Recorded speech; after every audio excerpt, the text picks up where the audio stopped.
talk about UIW game and then upcoming this week against Houston Baptist.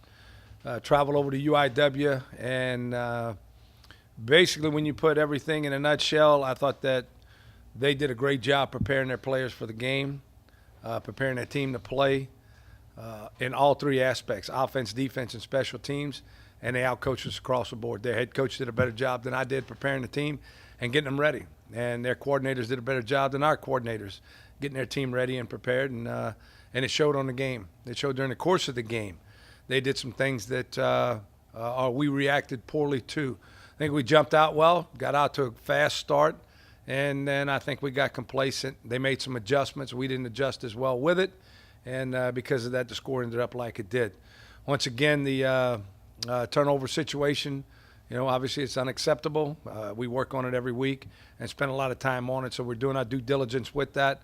We've just got to be more aware with the football. I think that, our quarterback situation with Jason doing that has to understand how to handle the football, how to take care of it, and make sure that we put it in the right guy's hands and do the right things with it and make good decisions. And I think that's the mark of a good quarterback, is to be able to make good decisions with the football. Nobody feels worse than he does on some of those things, but we got to get him corrected. We got to make better choices, and we got to do better things with the ball so that we're not turning it over and giving the opposition 7 or 14 points during the course of a game. That's tough to overcome, no matter who you are and how well you're playing. I think UIW had a good plan defensively, as far as adjusting to us a little bit. They did a better job once they adjusted, taking away the deep ball. And with that, they did a better job covering us underneath. So we've got to be able to do some more things, and I think running the football will be one of them, which we'll try to do. We had some success running late, whether it be they let their guard down or maybe the score got out of hand for them, but we did have some success. I thought our offensive line at times played well and a little more physical coming off the ball. Offensively for them, we talked about last week some of their explosiveness with the running back position, also in the receivers, and I think you saw some of that. Their quarterback did a good job. That was a concern of ours going in, keeping him in the pocket, forcing him to make throws from the pocket. And when we did that, we had a lot more success than we allowed him to get out of the pocket. So, defensively, they were 1 for 10 on third downs, so we did a good job on that. But not acceptable first and second down, way too many explosive plays, and they were able to push the ball down the field. So when you look at those things, you can't expect to come across with a win. We had a fumble on a kickoff return. That's the first we've had on those, and it was a communication mistake. They had a fake punt that they ran against us. That was a breakdown on the design of what we were doing as a punt return unit. So those are things that we got to correct in our meeting rooms prior to going out on the field to give our kids a chance, and that falls 100% on me. So I take full responsibility for any and all of those mistakes to make sure all of those things are done right. We had ample opportunity and every opportunity to get back into the game, and we just didn't do it. So I don't think our kids did not play hard. I think they did play hard. I don't think we played smart, which led to the explosive plays on their offense against our defense. But it also kept us from doing some things offensively that we should have been able to take advantage of going into the game. This week, Houston Baptist coming in for homecoming. It'd be good again to come home. We're looking forward to a home field advantage. I know Friendship Circle will be packed. I'm looking forward to seeing that. I know our fans do a great job for homecoming. I've been told by numerous people that it's going to be a great environment for us. It'll be a 4 o'clock start. We're excited about getting back home and being able to see everybody and putting together a better plan than what we did this week. And it's going to be huge. Houston Baptist they're struggling a little bit this season, but they're going to come in ready to play. They see somebody that's been struggling themselves in us, so they see an opportunity. And we've got to make sure that we do our best to make that we don't give them an opportunity, that we do the things that we need to do offensively, defensively, and special teams, all three phases across the board, to get on and off the field and do the things we're supposed to do and not give them any advantage in any of the phases of the game. So with that, I'll take some questions and then, talk about whatever you guys need to talk about. Frank, 2 questions. How much did not having Lorenzo hurt y'all, and what's the status? What's he doing? Yeah, I don't know how much it didn't, because we didn't have anything to compare it to. So, you want him out there. He's a good player, but, he wasn't there. So somebody else has got to step up. And so whether it hurt us or helped us, I don't know. Injuries are part of the game. anytime a guy can't play. So he'll probably be a game time decision this week. We'll see how it goes this week in practice, but he's fine. He's working through some stuff, and we'll be fine. He had some dehydration issues last week, and he'll be fine. Whether he plays this week or not, we'll see how it goes towards, as we get closer to the game time. One of those explosive plays that they hit on, did y'all see anything on film when you guys go back and look and see what's happening there on some of those plays? For them or for us? For them. For them, their explosive plays were breakdowns in coverage in the secondary. And then we had a couple of times where we allowed the quarterback to get outside the pocket to create some space. He's a good player. We said that going in. He was going to be a dual threat guy, being able to run, being able to throw. So we had a plan this week to keep him in the pocket. We had breakdowns in our pass rush lanes, which allowed him to get out. When that happens, they do a good job of scrambling on the run. He does a good job keeping his eyes open down the field. So he was able to find those lanes, but the receivers did a good job getting open, and we had breakdowns, whether it be man or zone, of guys leaving their areas. And when that happens, you have some explosive plays. Coach, what do you see in a Houston Baptist offense? Yeah, the quarterback's not so much a dual threat guy. What you do is you see a receiver and a running back. Those two guys were probably the most explosive guys for them. Being able to, they'll isolate him. If they can get the one receiver isolated one-on-one, they're going to take a shot at him. He's not as big as a kid from Northwestern, but he's really got good speed, and they'll take shots over the top. So they'll continually test us in the secondary. Everybody else has. So they'll continually do that, take shots over the top, and it's up to us to be able to defend that thing. And then in the run game, they've been on and off, hot and cold on that, kind of inconsistent, but they give you some formations and plays that I guess nobody else we hadn't seen all year long. So it'll be quite a challenge for our defense to recognize those things on the field. Sometimes they're formation specific or personnel specific or both, for us to recognize it and then be able to match up to it. Defensively, I think the middle linebacker he was the leading tackler in the country for the first 4 weeks of the season. I think he's second now. Tunsil is his name, I think, Tunsi.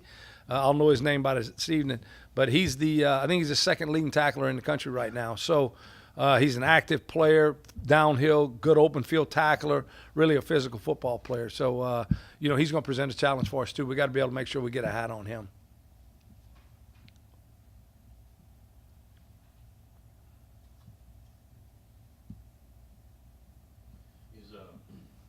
Is Chasen's confidence shaking a little bit? That you always wonder about that, Jim, and for a quarterback to have this continually happen, you want to make sure that it shouldn't be. Quarterbacks make mistakes, and when you if you want to play this position, I always say that you chose this position, the position didn't choose you. Be prepared. So you got to be prepared for tough times, and sometimes being able to throw a deep ball down the field early in the game, those are good times, and you feel good coming to the bench. And then when you get a pick six like that, those are bad times. So you got to have a short memory no matter what happens, good or bad. And, we talk about treating both imposters the same.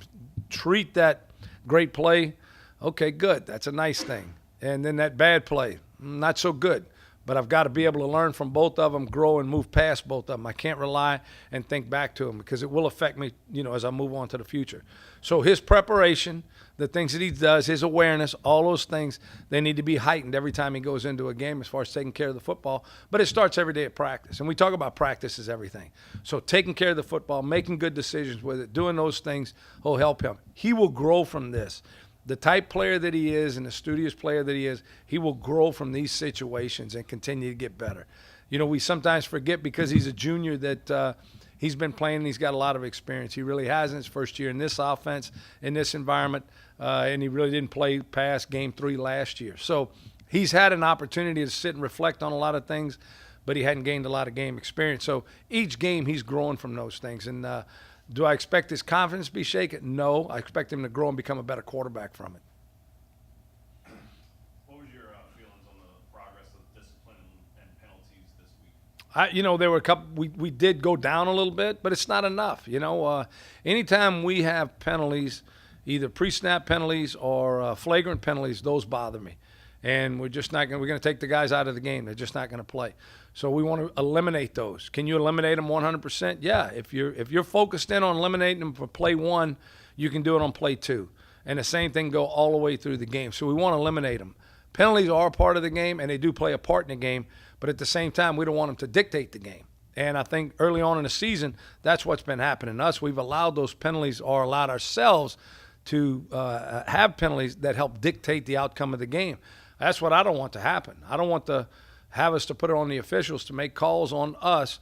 We take it completely out of their hands by doing what's right at the right time so that can't dictate the game. So we're going to continue to eliminate those. We're going to continue to focus on them and talk about them and not waste any time during the course of a game having to figure out what to do. And when it's 2nd and 4, now we're 2nd and 9 because we've got a pre-snap penalty.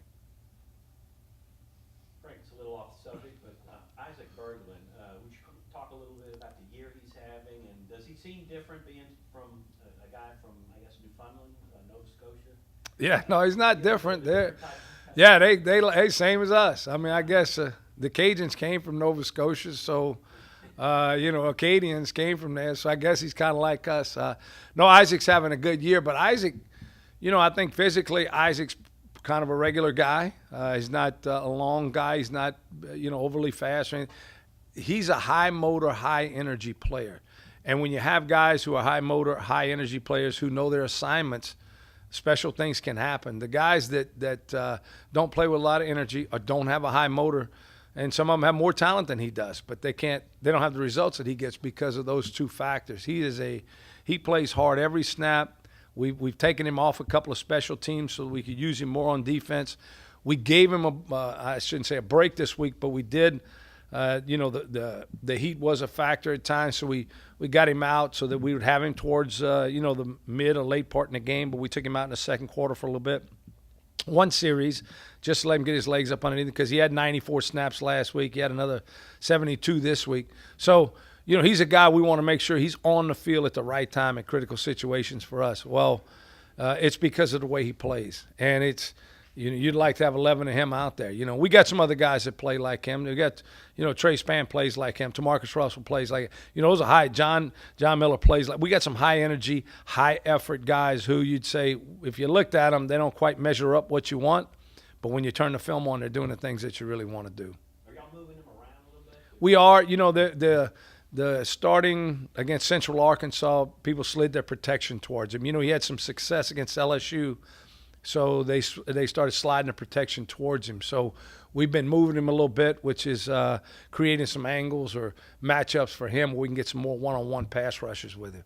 And this week they, busted some things, and he beat some guys and put some pressure on the quarterback. Second week in a row, you guys are doing fairly well for yourselves running the ball. Is that still a work in progress for y'all? Yeah, it is. Because I think we did a poor job early. Emphasizing it and taking advantage of some things scheme-wise. So when we're able to do that, we're able to run the football when we want to. I think it opens up everything for us. So, yeah, we're going to continue to do that. We're young in the middle and we're undersized and things like that, but we're good enough to run the football and be effective. We got good enough players to do whatever we need to do. We just got to emphasize it, demand it, coach it, develop it, and keep doing it. Stay with it, have some patience, and I think we'll be okay doing that. What's kind of the vibe you got from the team after Saturday's game? Well, disappointed. Disappointed. We had, we're sitting at 2-1, got a chance to go 3-1 against the first place team in the conference, and didn't get it done. And we didn't get it done. We felt like we could have gotten it done. So sometimes you go into a game and you play the game afterwards, you say, God, they just beat us. They just did a better job and beat us. This game, we kind of felt like, especially when you go back and look at the film, it was mistakes that we made that gave them an opportunity to get back in the game. We jumped out to a quick lead. We were moving the football. We get the pick 6. And then we turned the ball over again later on, gave them another touchdown. And then we gave up some big plays, and we had some 3-and-outs. Well, those are things that allow other teams to get back in the game. When you have an opportunity to close out, you got to close out. And it's part of our growing process. We got to be able to do that. We got to continue to work towards closing teams out. We can't just score in the first series and say it's all over with. We got to continue to play and continue to score. We haven't done a good job in the second, third, and fourth quarters this year scoring. We're much better in the first quarter. I want to be able to do a better job once teams start adjusting to us and things like that, us making more adjustments in the second, third, and fourth quarters. Other than Probably today, probably, but I don't know how it's going to be when we get towards Saturday. You know, we'll see how practice goes. Brandon will give us an injury report in the morning. Mondays is usually a day. Sunday and Monday are usually a day to evaluate and do all the things that we do. And then Tuesday we get a better idea who's going to be at practice and then how much they can go Wednesday, Thursday, and then we'll decide on Friday from that standpoint. But no injury report or anything that I can give out and then not get fined for or something like that, right?